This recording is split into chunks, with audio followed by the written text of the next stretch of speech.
ገናናው ኢትዮጵያዊ ታሪካችን ከምትቀርበው ከተማ ገብተናል።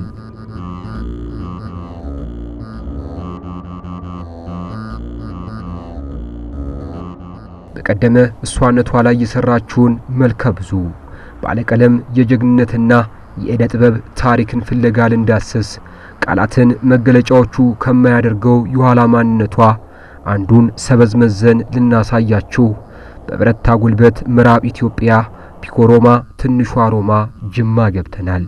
ጅማ አባ ጅፋር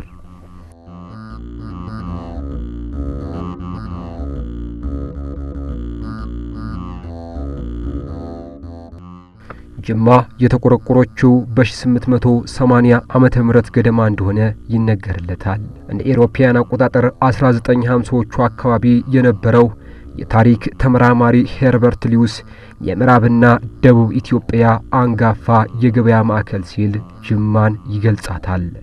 ጣሊያኖች ደግሞ ፒኮሮማ ትንሿ ሮም ያሏት ጅማ በአዲስ መልክ አቧሯን አራግፋ የደከመ መልኳን አድሳ ጠብቃናለች።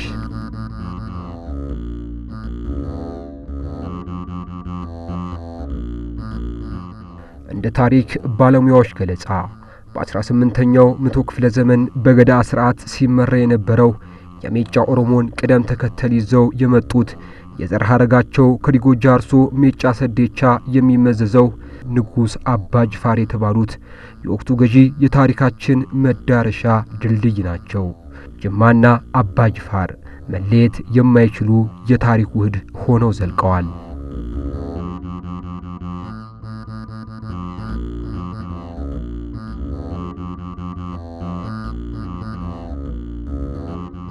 የራቀውን የዘመናት ታሪክ አቅርቦ ማሳየት የመርሃ ግብራችን ዓላማ ነው። ያለነው ደግሞ ጅማ ትላንትናዋ የማያሳፍር ከስልጣኔ ጋር የታተመች የሰውን ፍቅር ግብሯ ያደረገች ከተማ። የጅማ ምእመናንም እወዳቸዋለሁ። በእውነቱ ሲኖዶስ ስብሰባ በተቃረበ ቁጥር ሊሄዱ ነው ሲባል የተወሰኑ የአገር ሽማግሌዎች መንበረ ጵጵስናው ድረስ መጥተው አባታችን እንትን እንዳይሉ ባኮ ይሄ እንዳይሆን ይሄ እንዳይፈጠር ይላሉ። ያው እነሱ የሚሉት ጥሩ ነው እንድቆይላቸው ነው። ግን ፍጡር ያው የተወሰነ ጊዜ ነው የሰው እንቅስቃሴ ሊሆን የሚኖረው። ግን የጅማን ሕዝብ ወደዋለሁ። የጅማ ማህበረ ካህናት ሁሉም እናከብራቸዋለን። በአጠቃላይ ጥሩ የሰላም እንትን ያለበት ሀገረ ስብከት ነው ይሄ ሀገረ ስብከት። በቀደመው ዘመን ለከፋ ክፍለ ሀገር ዋና ከተማ ሆና ታገለግል በነበረችው ጅማ ለመጀመሪያ ጊዜ ታንጸው በእድሜ ጠገብነቱ ቀዳሚ ሆነው የጅማ መንበረ ጵጵስና ደብረ መዊ መድኃኔዓለም ቤተክርስቲያን የዝግጅት ክፍላችን የሚያስቃኛችሁ የዛሬው የታሪክ መዳረሻ ነው።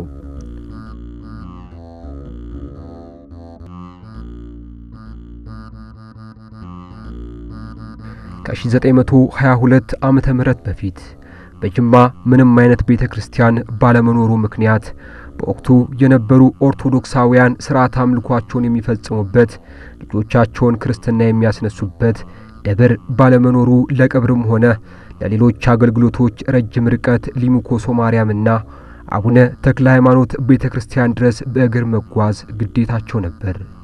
ይህ በወቅቱ ለነበሩ አማኞች ፈተና ቢሆንም ችግሩን ለመጋፈጥና አነስተኛ መቃኞ ለመቀለስ ኦርቶዶክሳውያኑ ከንጉስ አባ ጅፋር ደጅ ቆሙ።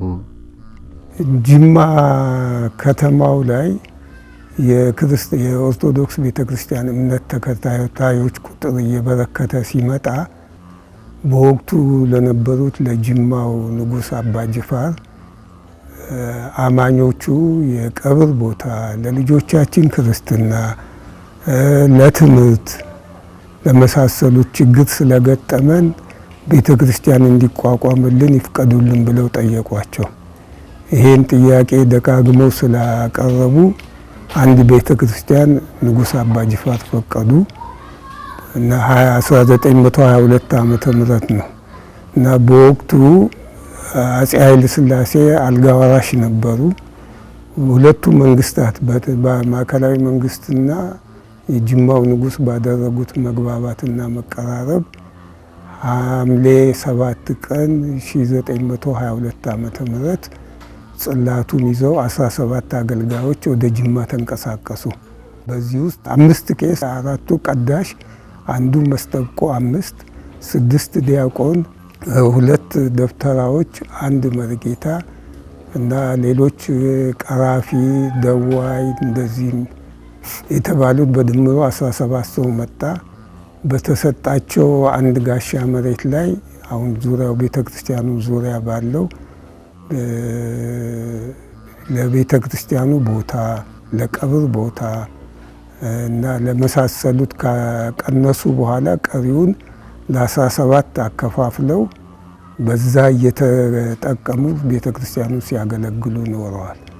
አዎ ጅማ መድኃኔዓለም ብዙ የጽሁፍ ሰነድ ባይኖርም ብዙዎች የሚናገሩት ከ20 ዓመት ያላነሰ በድንኳን ተቀምጧል ነው የሚሉት። መድኃኔዓለም ከ20 ዓመት ያላነሰ በድንኳን ተቀምጦ እንግዲህ በምኒልክ ጊዜ ነው መድኃኔዓለም ታቦት ገባ የሚባለው፣ በአጼ ምኒልክ ነው።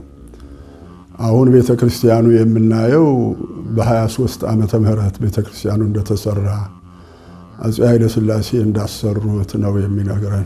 ግን ብዙ ታሪኮች አሉ የሚመሰሉ። አጼ ምኒልክ በምን እንደመጡ ባናቅም ያኔ መንገድም ምንም ነገር የለም። ያው በበቅሎ በፈረስ ነው መተው የሚሆኑት። እዚህ ጎድጓዳ ላይ የሰው መኖሪያ አልነበረም። ይሄ ከተማ ብዙ ክርስቲያኖች እዚህ ከደቡብም ከሰሜኑም ከምኑም የመጡ ክርስቲያኖች አገኙና ሰብስበው አነጋገሯቸው ነው የሚባለው። ሲያነጋገሯቸው እኛ ጥሩ ነው ያለን ተስማምቶናል፣ ወባው ያስቸግራል፣ ህመሙ አለ፣ እየተሰቃየን ያለ ነው። ነገር ግን የነፍስ ረሃብተኞች ሆነናል። ሃይማኖታችን የምናመልክበት ቤተክርስቲያን አልተሰራልንምና እንዲሰራ ይፍቀዱልን ሲሏቸው በወቅቱ የነበሩ አባ ጅፋር እጠይቃለሁ፣ እስኪ አባ ጅፋርን እጠይቃለሁ አሉ ነው የሚባለው። እዛ አባ ጅፋርም ተጠየቁ። እስከ ሸኮቹን ላነጋግር፣ ሸኮቹን አነጋግር ይነግሮታል አሉ ነው የሚባለው። ሸኮቹን ሲያነጋግሩ የሆነ ነገር የማንጎርጎር ነገር ነበረ ይባላል። ከዛ ግድ የላችሁም አንድ ቤተክርስቲያንም እንኳን ቢሰራ ምንም ችግር የለውም ብለው ተማከሩ። ይሰራ ብለው ነገሯቸው። እሳቸው ምኒልክ የእመቤታችን ቤተክርስቲያን እንዲሰራ ነበረ አዘዙ የሚባለው።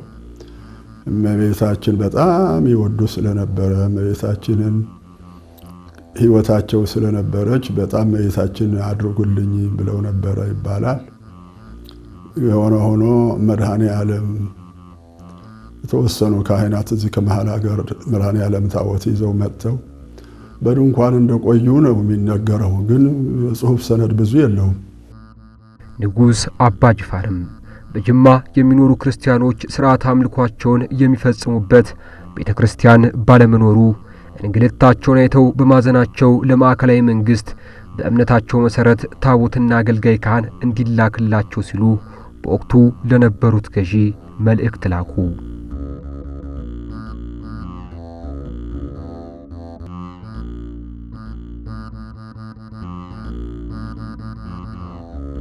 ከዚህ 2 ሰዎች ሄደዋል ሊቀበሉ። ነጋድራስ ሙሴና አባዲኮ የሚባሉ ቀጥታ አዲስ አበባ ሄደው ከአባ ጅፋር ተወክለው የተቀበሏቸው ናቸው። እነዚህን ሰዎች እኔም በእድሜ ደርሼባቸዋለሁ። 2 ሰዎች ተቀብለዋቸው ያው ጉዞ ነው፣ በእግር ነው ጉዞ። በወቅቱ ትራንስፖርት የለም። ከታቦት ለሚይዙት ጽላቱን ለሚይዙት ቄሶች ግን በተራ እየተፈራረቁ የሚቀመጡበት አንድ በቅሎ ነበራቸው። ሌላው አገልጋይ እቃውን ጭኖ በእግሩ ነው የተንቀሳቀሰው። ሐምሌ 7 ቀን ነው 1922 ዓመተ ምህረት ጉዞ የጀመሩት እና 1 ወር ገደማ ፈጅቶባቸዋል። ግን በየመንገዱ እያደሩ ባደሩበት አካባቢ ኪዳን አድርሰው ምህላ አድርሰው እንደገና ቀጣዩን ጉዞ ምንም የአገልግሎት ከቅዳሴ በስተቀር ሌላውን አገልግሎት እየፈጸሙ ነው የመጡት። ብዙዎቹም ዕቃዎች አብረው መጥተዋል። የቤተ ክርስቲያን መገልገያዎች፣ መቋሚያው፣ ጸናጽሉ፣ ከበሮ፣ መጽሐፍቱም የብራና መጽሐፍቱም አሁን በዚሁ በዕቃ ቤት ውስጥ ይገኛል። በሙሉ ተጭኖ ስለመጣ በየዕለቱ ረፍት በተደረገበት ቦታ ከሞላ ጎደል ስርዓተ ቤተ ክርስቲያን እየተከናወነ ነበር ጉዞውን የሚያከናውኑት። ከዛ በኋላ በሁለት አመቱ ነው በአመቱ ምኒልክ እንደገና ወደ ጅማ መጡ ነው የሚባለው ታሪኩ። መጡ። ሲመጡ ገቡ ቤተ መቅደስ እመቤታችን መስሏቸው ተሳልመው ሲወጡ ምን ሲሉ መድኃኔዓለም ነው ያስገባ ነው ታቦት አሉ ይባላል። ከፈጣሪ ጋር ልታጣሉኝ እመቤታችን ብያችሁ አልነበረም ወይ ያሉ ይባላል። በሉ ይሁን ይሄ መድኃኔዓለም እንደዚህ ይሁን የእመቤታችን ጽላት እንዲገባ እጠይቃለሁ፣ አባ ጅፋርን እጠይቃለሁ፣ እመቤታችን ጽላት ሁለተኛ አስገቡ ብለው መመሪያ ሰጡ። እመቤታችንም በሁለት አመቱ ነው በሶስት አመት ነው መድኃኔዓለም ይበልጣት። ጥንታዊ ነች አሁን አምራ የተሰራች ቤተክርስቲያን። ከዛ ያው ሆነ እመቤታችን ተሰራች። እሳቸውም ደስ ብሏቸው ሄደ። ሳትሰራ ያው በድንኳን ነው እሱ ሁሉም አልተሰራም ነበረ። በዚህ መልኩ ነው የሆነ የሚባለው። ነገር ግን ሁለቱም ቤተክርስቲያናት እመቤታችንም መድኃኔዓለምም አፄ ኃይለ ሥላሴ ነበር ያሰሯቸው። አፄ ኃይለ ሥላሴ ነው ያሰሯቸው። በእርግጥ ያኔ ብዙ ሰውም የለም ምን ያደርጋል ብለው ሊሆን ይችላል። አንድ ንጉሠ ነገሥት የሰራቸው ግን አይመስሉም።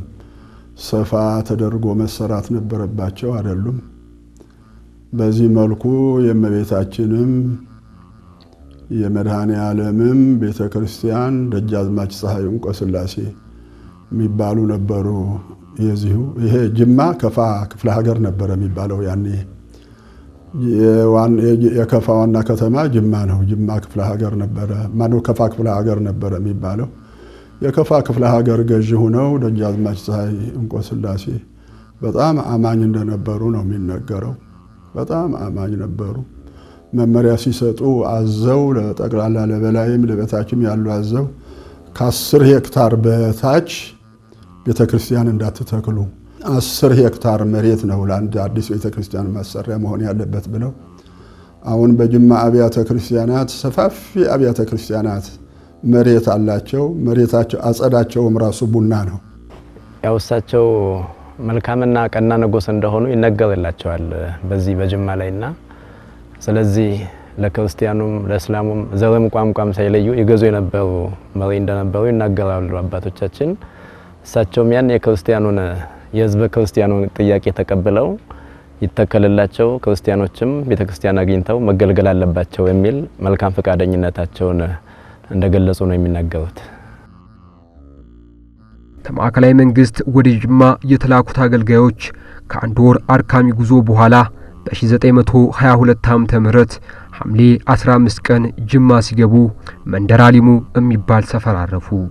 ንጉስ አባ ጅፋርም ከማዕከላዊ መንግስት ለተላኩት ካህናት አንድ ጋሻ መሬት ሰጥተው ኑሯቸውን በጅማ እንዲያደርጉ ቃለ እግዚአብሔርን ለተጠማው ምን ደግሞ የድህነትን መንገድ እንዲጠርጉ እድል ፈጠሩ።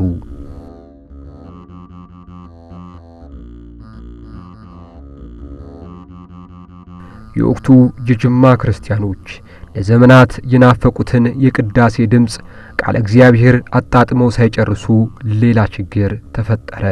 ጥቅምት 3 ቀን 1935 ዓመተ ምህረት የኢጣሊያን ወታደሮች የማሬብን ወንዝ ድንበር ተሻግረው ኢትዮጵያን መውረራቸው ተሰማ። Benito Mussolini's ambition to conquer Ethiopia was deeply rooted in his vision for a new Roman Empire. This imperial dream took shape soon after his rise to power in 1922, marked by the dramatic March on Rome, which established his fascist authoritarian rule in Italy. Italy launched its long-anticipated invasion of Ethiopia, leading the northern offensive from aeration of war, as he hoped for a swift and decisive conquest. የጣሊያን አውሮፕላኖች የኢትዮጵያን ሕዝብ ለማሸበር ሲሉ መከላከያ በሌላቸው መንደሮች ከተሞችና በቀይ መስቀል ሆስፒታሎች ላይ ቦምብ ጣሉ። ጅማም የዚህ ገፈት ቀማሽ ሆነች። ለከተማዋ ብቸኛ የሆነውም ቤተክርስቲያን ተሰደደ። ይሄ ቤተክርስቲያን እንደመጣ እንደዚህ በዚህ አይነት መልኩ አይደል ነበር የተሰራው።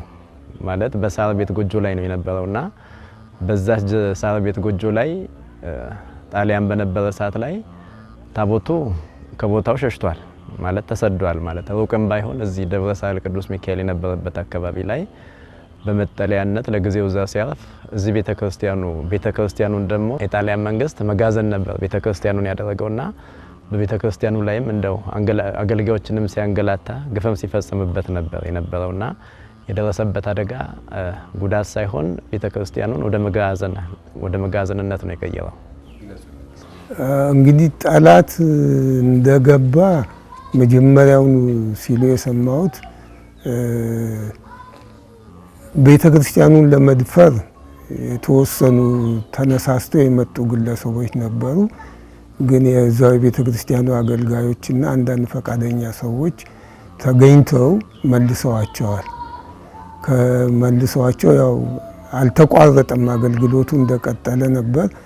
ጠላት ገብቶ ደግሞ ጅማን ከተቆጣጠረ በኋላ ያንን ለዳህያለም ቤተክርስቲያንን አካባቢ ለመኖሪያ ሰፈር በሚል ለራሱ ሰዎች ለጣሊያኖቹ ስለወሰደው ከዚህ አንስቶ ሌላ ቤተክርስቲያን ሰርቶ መድኃኔዓለም ቤተክርስቲያን ወደ ቦሬ ወስዶታል። ቦሬ ወደሚባል አካባቢ ግን የቀድሞውን ቤተክርስቲያን አላፈረሰውም፣ እንዳለ ነበረ። ከጠላት መመለስ በኋላ ግን ከጠላት መውጣት በኋላ ግን ያው የነበረው የቀድሞ ቤተክርስቲያን ተባርኮ ጽላቱ ወደዚህ ወደ አሁን ወዳለበት ቦታ ተመለሰ። የጣሊያን ጦር የሽንፈትና የውርደት ካባን ተከናንቦ ምድረ ቀደምት ኢትዮጵያን ለቆ ሲወጣ ራስ ብሩ የጅማ ሀገረ ገዥ ሆነው ጅማ መምጣታቸውን ተከትሎ ታቦተ ሕጉ ቀድሞ ተዘጋጅቶለት ወደ ነበረው የሳር ክዳን መቃኞ ተመለሰ። ከራስ ብሩ ገዥነት በኋላ ራስ መስፍን ስለሺ የከፋ ጠቅላይ ግዛት እንደራሴ ሆነው ሲሾሙ አሁን ያለው ህንጻ ቤተክርስቲያን በ1941 በ88,000 ብር ተሰራ። የመጀመሪያም ቤተክርስቲያን ሆነ። የጅማ መንበረ ጵጵስና ደብረ መዊ መድኃኔዓለም ቤተክርስቲያን።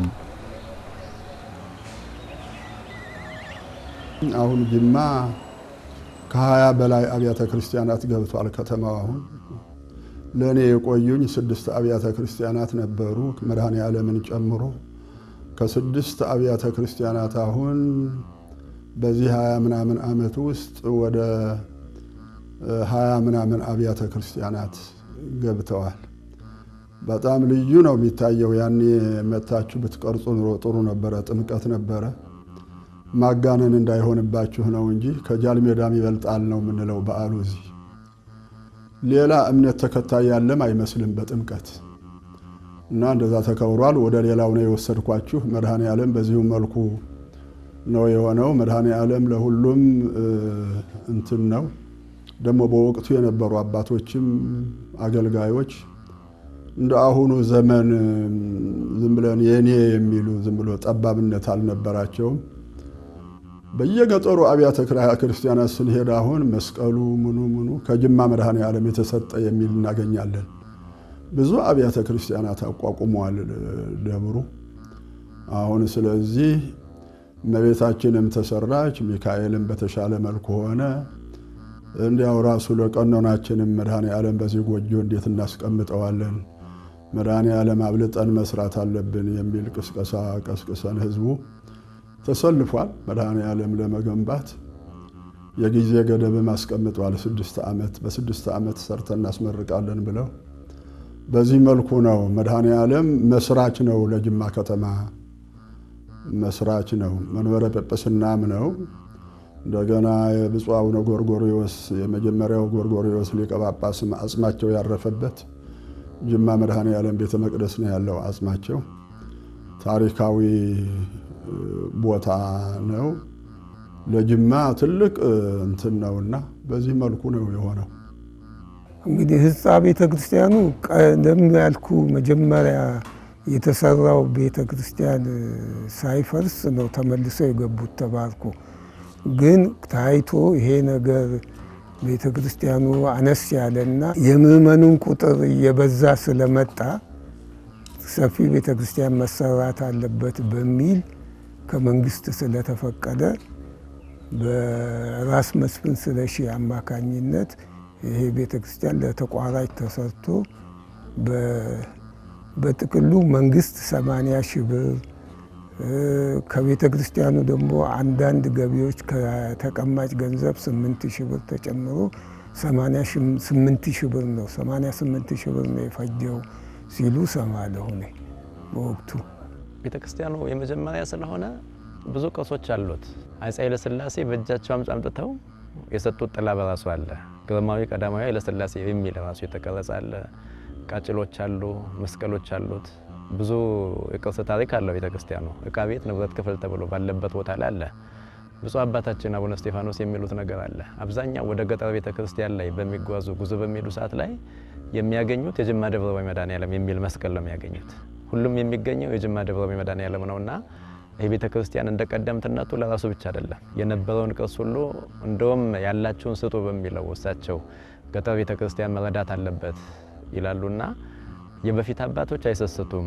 የወርቅ መስቀላቸውን የብር መስቀላቸውን ያወጡ ለገጠር ቤተክርስቲያን ይሰጡ ነበር።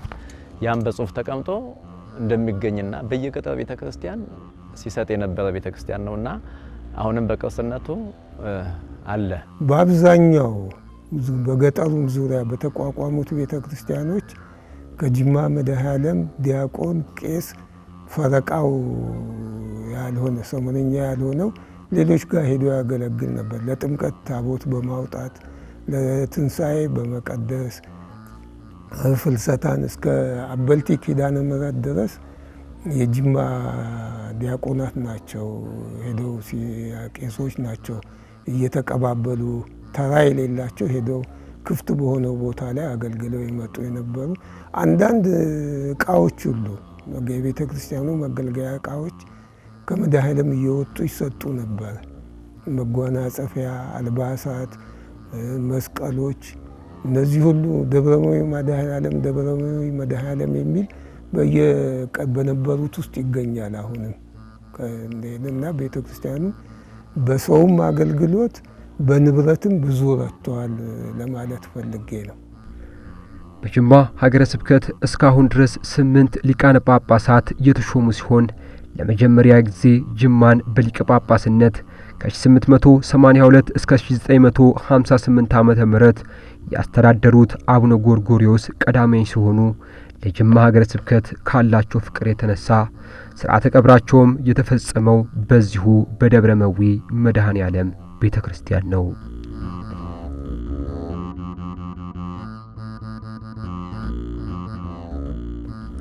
አሁን ያለው የጅማ መንበረ ጵጵስና ደብረ መዊ መድኃኔዓለም ሕንጻ ቤተክርስቲያን 80 ዓመትን የሚጠጋ ዕድሜን ያለ በቂ ጥገና ተሻግሯል። በጅማ ከሚገኙ አብያተ ክርስቲያናት ቀዳሚ ቢሆንም ዛሬ ግን የተለያዩ ችግሮች እያጋጠሙት ይገኛል። በጅማ የኦርቶዶክስ አማኝ ቁጥር መጨመሩን ተከትሎ የቤተ መቅደሱ ጥበት ለአገልጋዮችና ለምእመናን ፈተና ሆኗል።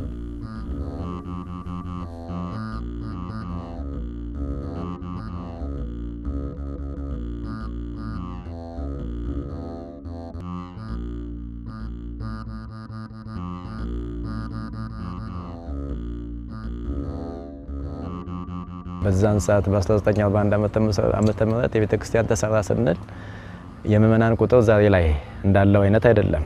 አማኙ አነስተኛ ነበር። ያኔ ያሁኑን ህዝብ በማሰብ ነው የኔ የሚያክል ታላቅ ቤተ ክርስቲያን የሰሩት። እነዛ ያንን የሰሩ አባቶቻችን ሊመሰገኑም ሊከበሩም ነው የሚገባው።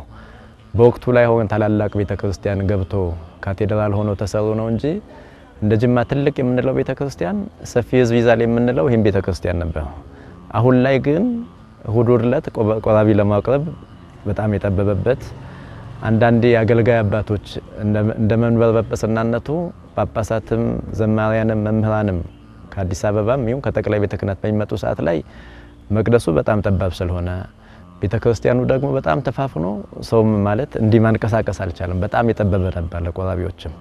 ህዝብም ክብረ በዓል በሆነ ሰዓት ላይ ለምእመን የሚሆን ቦታ የለም። ሊቃውንቱ ነው አጠቃላይ ጠቅልሎ የሚይዘውና ቤተ ክርስቲያኑ ጠቦ ለአገልግሎት አንሷል። በዛ ላይም በእድሜ ደረጃ ስናየው ከ41 እስካሁን ባለው ዘመን ብንቆጥርለት ረጅም ዓመታት ያስቆጠረ ነው። ያውም ቀደም እንደው ያላነሳ ነው ከኋላው ያለ ብረት የተሰራ ታሪካዊ የሆነ ቤተክርስቲያን ነው ይሄኛው የተባለውና እንደዛም ሆኖ እድሜ ጠገብ የሆነ ቤተክርስቲያን በአባቶቻችን አሁንም ባሉት ያሉት ያሳደሱት አጠንክረው ይዘውት ነው።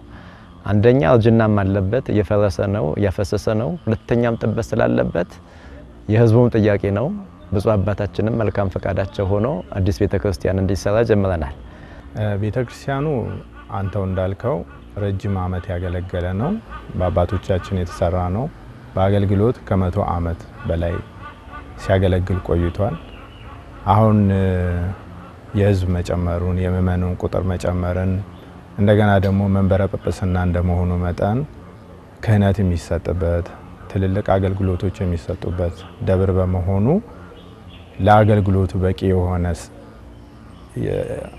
ቦታ አላካለለምና ያንን ቦታ ለማግኘት የግድ እንደገናም ደግሞ ቤተክርስቲያኑ በአገልግሎት እንደምታዩት እየተሰነጣጠቀና እያረጀ ነውና ያንን ያማከለ እና ጊዜውን የዋጀ ቤተክርስቲያን መስራት ስላለብን ነው አዲሱን ህንጻ ቤተክርስቲያን በህዝበ ክርስቲያኑና በምእመናኑ ፕሮፖዝ ተደርጎ ወደ አዲስ ህንጻ ቤተክርስቲያን ይሄድ ነው።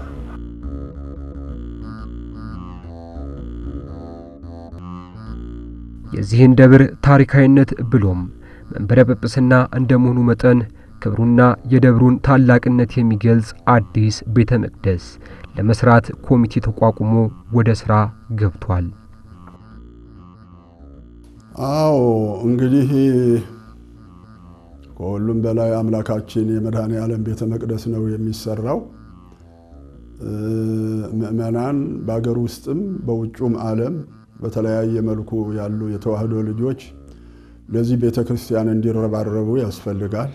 በዛሬ ዓመት ሚያዝያ 2017 ዓመተ ምህረት የደብሩ ምእመን የደብሩ ሰበካ ጉባኤ ብፁዕ አባታችን አቡነ እስጢፋኖስ ባሉበት የህንጻ ካቴድራል ግንባታው ሐሳብ በስፋት በጥልቀት ተወያይቶበት ሁሉም አካል ይገባዋል መሰራት አለበት ከምንም በላይ ቅድሚያ ሊሰጠው ይገባል የሚል መሰረታዊ ሐሳብ ይዞ ይዛኔ ኮሚቴ ተዋቅሮ ስራ ከጀመረ 1 ዓመት ሊሆን ነው። ቤተክርስቲያኑ አሁን የታቀደው ሊሰራ የታቀደው ህንጻ ቤተክርስቲያን ያው ይሄም መንበረ ጵጵስና እንደመሆኑ በደቡብ ምዕራብ ትልቅ የሆነ ካቴድራል ለመስራት ነው ያሰብነውና የቤተክርስቲያኑ ሳይዝ 3050 ካሬ ሜትርን የሚያካልል ትልቅ ቤተክርስቲያን ነው ልንሰራ ያቀድነው።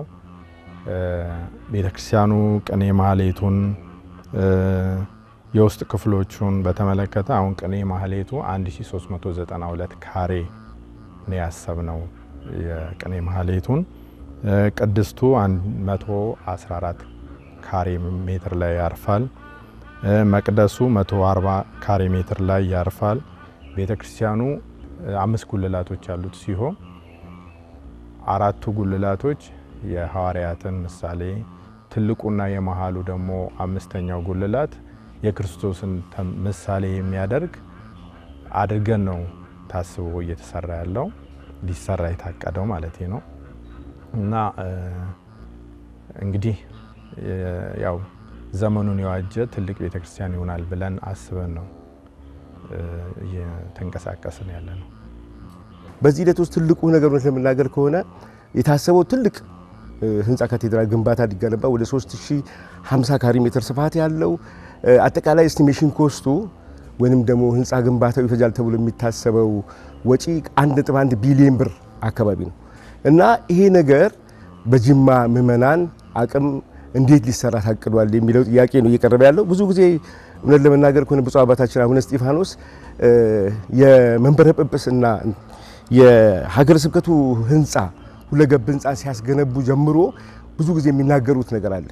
እኛ በጀት ኖሮን አይደለም በጀታችን ምእመኑ ነው ይሉ ነበር እና ቤተክርስቲያን የትኛውም የልማት ስራ ሲሰራ ህንጻ ቤተክርስቲያን ሲገነባ በጀት ተቀምጦ አይደለም የሚሰራ እና በዚህ መርህ ተነስተው የሁለገብ ህንጻውን ገንብተው ጨርሰዋል።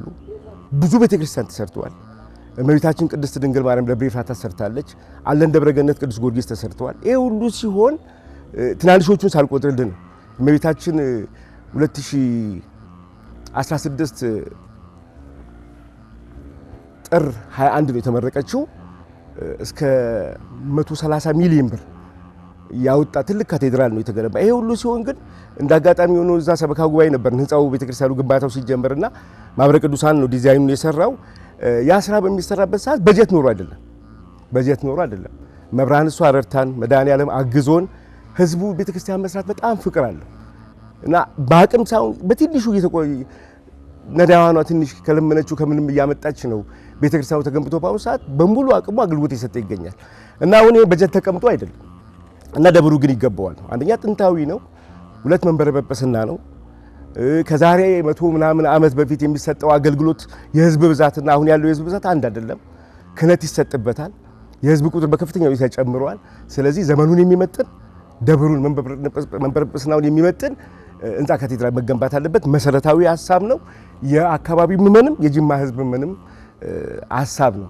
ስለዚህ በጋራ መግባባት የተጀመረ ስለሆነ ካሁንም ያለው እንቅስቃሴ በጣም ነው ደስ የሚለው። ምክንያቱ አካባቢውም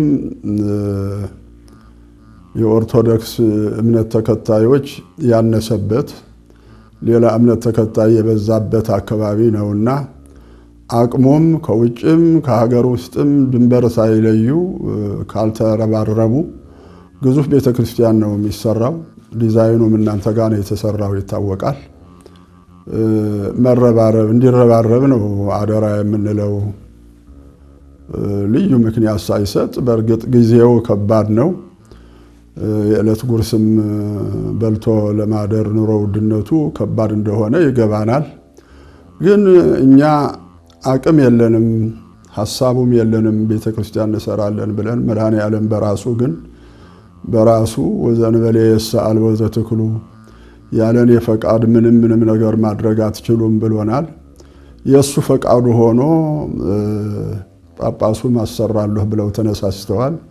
ህዝቡም ተነሳስቷል። ማይበረ ካህናቱም ልዩ ነው በእውነቱ ተነሳስቷል።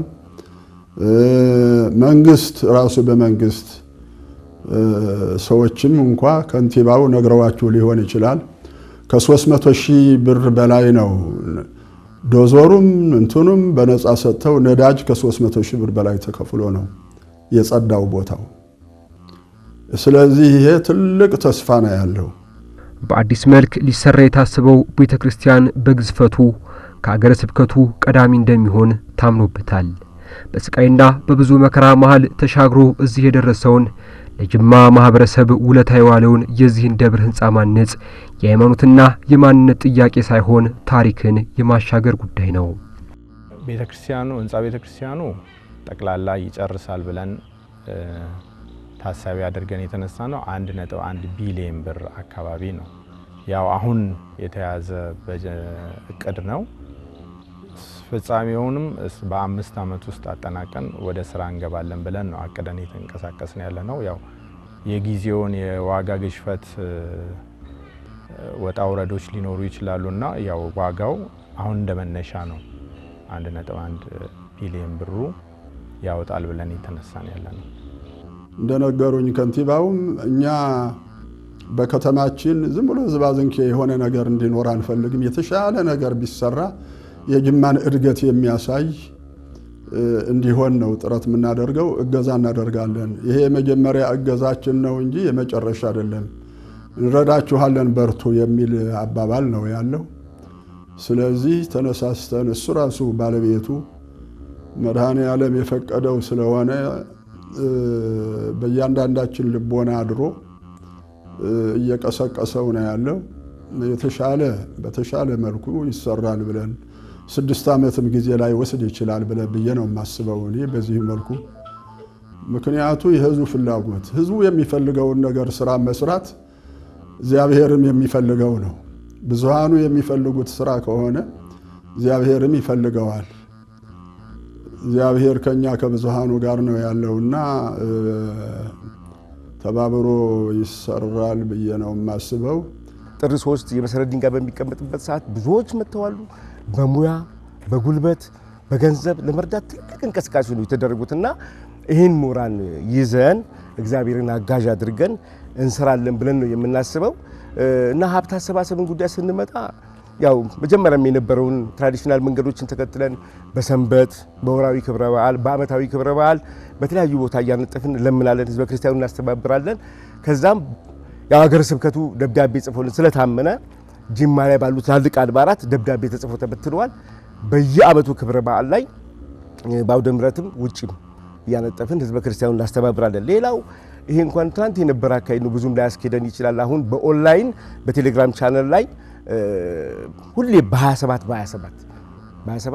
ከ2 ሰዓት ጀምሮ ቻሌንጆች አሉ፣ ጨረታዎች አሉ፣ የገቢ አሰባሰቦች እየተሰሩ ነው ያሉት እና እዛ ላይ ምእመኑ በመላው ዓለም የሚገኙ የጅማ ምእመናን በተለይ ደብረመዊ መድኃኔዓለም ቤተክርስቲያን ላይ በ40 በ80 ልጅነትን ተቀብለው ያደጉ የቀደሱ ዲያቆናት በተለመላ ዓለም ተሰራጭቶ የሚኖሩ ምእመናን ይሄን ነገር እንዲቀላቀሉበት ቻሌንጁን 27 ሁሌ ያለ እና በተቻለ መጠን እንዲያገዙን ደግሞ አሁን ወደ ስራው የፋውንዴሽን ስራው ከተጀመረ በኋላ በአሜሪካ በአውሮፓ በአዲስ አበባም ኮሚቴ እየተዋቀረ የሀብት አሰባሰቡን ስራ ህጋዊ በሆነ መልኩ ለማስኬድ ነው ቅዱ ይዘን እየተንቀሳቀስን ያለ ነው። በዚህ ሂደት ውስጥ ብዙ ጊዜ ምንድነው ኮሚቴው ከመጀመሪያም ጀምሮ የሂሳብ መተዳደሪያ ደንብ አውጥቶ ሞዴል 30 ከሀገረ ስብከቱ ተቀብሎ ህጋዊ በሆነ መልኩ ነው ስራውን እያስኬደ ያለው። ህንጻ ቤተክርስቲያኑን አሁን እኛ እንደ ህንጻ አሰሪ ኮሚቴ ተረክበን እየተንቀሳቀስን ያለ ነው የህንጻ ቤተክርስቲያኑን ግንባታ ነው። ወደፊት ግን ቦታችን ሰፋ ያለ ስለሆነ የአብነት ትምህርት ቤቶች እንደገና ደግሞ በፊት ለፊት ላይ ጊዜውን የዋጀ የመኪና ፓርኪንጎች ላይ የመኪና ቻርጂንግ ስቴሽን እንዲኖረው አድርገን አስበን ነው በሰፊው እየተንቀሳቀስን ያለ ነው። ምክንያቱም አሁን ዘመኑ የኤሌክትሪክ መኪና ዘመን ነውና ምእመናን ጠዋት ቤታቸው መብራት እንኳን ኤሌክትሪክ በማይኖርበት ሰዓት ጸሎታቸውን እያደረጉ ቻርጅ እያደረጉ አንድም ለቤተክርስቲያኑ ገቢ ሁለተኛም የምእመናንን ጊዜ በቆጠበ መልኩ ተስተናግደው የሚሄዱበትን መንገድ ሰፋ ባለ መልኩ ነው እያሰብን ያለ ነው። እግዚአብሔር ፈቅዶ ለዛ ከደረስን ይህንንም እናካትታለን ብለን እያሰብን ነው። ግን በአሁን ላይ እኛ አቅደን ተሰጥቶን እየሰራን ያለ ነው ህንጻ ቤተክርስቲያን ነው። ታታሪ የልማት አርበኛ የሆኑት ብፁዕ አቡነ እስጢፋኖስ ለጅማ ማህበረሰብ ካላቸው ፍቅር የተነሳ ሞቴን በጅማ ካለች አንድ የገጠር ቤተክርስቲያን ያድርግልኝ ሲሉ ማድመጥ በእርግጥም ህዝቡን እንዴት ቢወዱኑ ያስብላል። ለዚህም ነው ቤቴን ስሩልኝ ሲሉ ጥሪ የሚያቀርቡት። ጅማን ሀገረ ስብከት የምገልጸው የተለየ ከሌላው አካባቢ ሆኖ ሳይሆን ብዙ ዘመንም ስለቆየሁበት ይሆናል። ፈተናውንም መከራውንም ውጣ ውረዱንም እንደዚሁ ደግሞ አልፎ አልፎ ደስታውንም የተካፈልኩበት ያየሁበት ሀገረ ስብከት ነው። መጀመሪያ ሁሉም ሀገረ ስብከት ነበረ፣ ጅማ፣ ከፋ፣ ሸካ፣ ቤንቺ፣ ማጂ ዞን ሁሉ። በኋላ ደግሞ እነ ጋምቤላን ኤልባቦርን ጨምሮ ደግሞ ብፁዕ አቡነ ፊልጶስ እንዳረፉ እስኪሾምበት ድረስ በሁሉም ቦታ ተዘዋውሬያለሁ፣ አይቼዋለሁ። ብዙ ሰራሁ ባልልም ሰው መቼም አንዱን ቦታ አጥብቆ ሲይዝ ነው የሚታይ ስራ የሚሰራው እንጂ አህጉረ ስብከት ስለበዛ ብዙ ስራ ሰራሁ ማለት አልችልም። ነገር ግን በእነዚህ ሁሉ እንትን ስለምል አካባቢውን ወደዋለሁ። በተለይ ጅማ ሀገረ ስብከት አሁን ወደ 26 ዓመት ሆኖኛል እዚህ ሀገር። በዚህ ዓመት ስንኖር ይሁን ስንኖር ያላንዳች ክስ ያላንዳች ጭቅጭቅ እንዲህ በደሉን እንዲህ እነሱልን የሚል ስሞታ ደብዳቤ ለበላይ አካል ተጽፎ አያውቅም እዚህ ሀገረ ስብከት። ብዙዎቹም የሚናገሩት ነው እዛ ሲኖዶሱም ላይ እንዴት የምእመናን አያያዝ ምን እንዴት ቢችሉት ነው የሚሉኝ አለ።